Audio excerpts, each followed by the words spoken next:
Hello, viewers. In today's session, we are going to discuss a very important and conceptual problem from limits, right? And here we are going to discuss this limit involving the greatest integer function, right? So here we have to see whether the limit of this function, that is x raised to greatest integer of x over 2, when x tends to 4, it exists or not, right?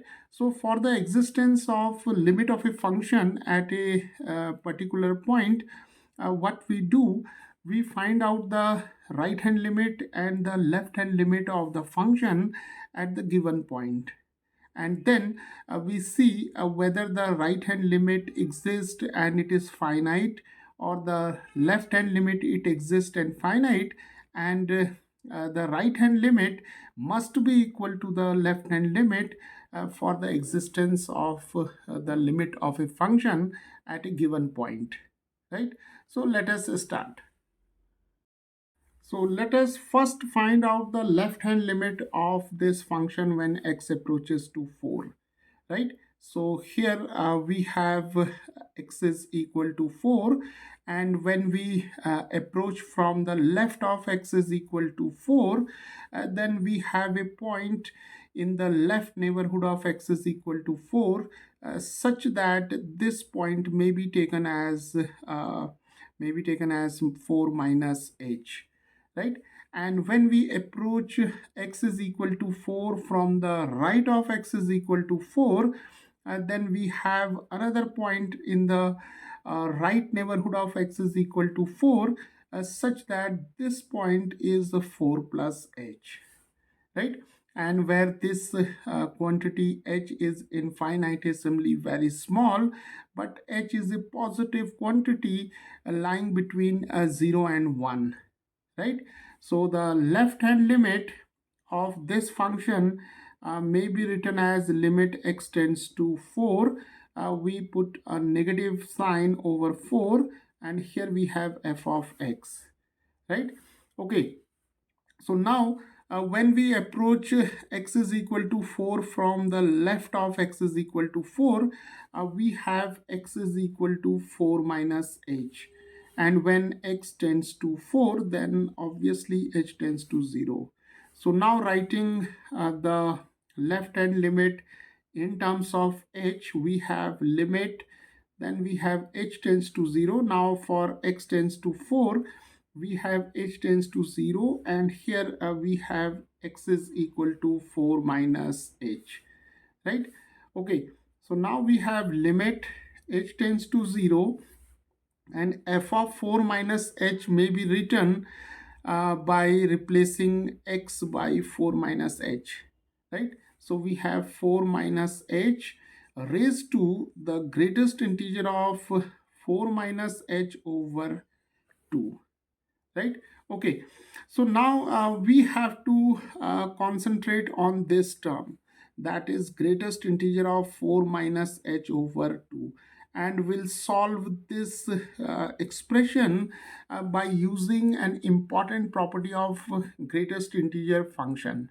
And the property goes like this: if we have greatest integer of x plus p, where this p is an integer, then greatest integer of x plus p can be written as p plus greatest integer of x, where x is some real number, right? So this is an important property of greatest integer function, which is very useful in solving many problems.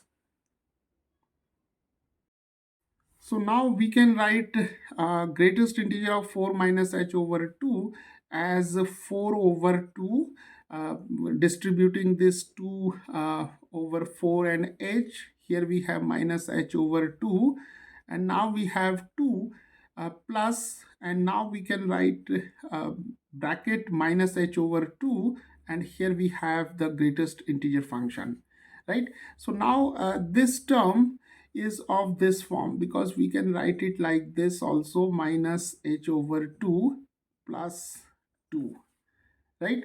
Okay, so now our p is 2, and our x is minus h over 2, because this 2 obviously belongs to the set of the integers, and here x is minus h over 2, and this belongs to the set of real numbers, right? So we can now write this expression as 2 plus greatest integer of minus h over 2, right? Okay, now see here, h lies between 0 and 1. So if we multiply this inequality throughout by -1, we have minus 0, that is simply 0, and the direction of the inequality get reversed. So we have minus h, here we have minus 1. So rewriting this inequality as minus 1 less than minus h, then here we have 0. So now if we divide both sides by 2, we have minus half and minus h over 2, and here we have 0. So this inequality suggests that this minus h over 2, it lies between minus half and 0. So here we have minus 1, here we have 0. So minus h by 2, it lies between minus half, we have minus half somewhere over here, and minus h by 2 lies between minus 1 and 0. So the greatest integer of minus h by 2 should be equal to minus 1 by definition of greatest integer function, right? So minus h by 2, it lies between minus half and 0. So the greatest integer of minus h by 2 should be equal to minus 1. So here we have 2, and then here we have minus 1. So this is 2 minus 1, that is 1, right? So now this limit goes like this: limit h tends to 0. Here we have 4 minus h, and here this term is now equal to 1. So here we have 1. So now we can take h is equal to 0 here. So we have 4 minus 0 raised to 1, that is 4 raised to 1, that is 4, right? So the left hand limit of this function when x approaches to 4 is 4. Now let us find out the right hand limit.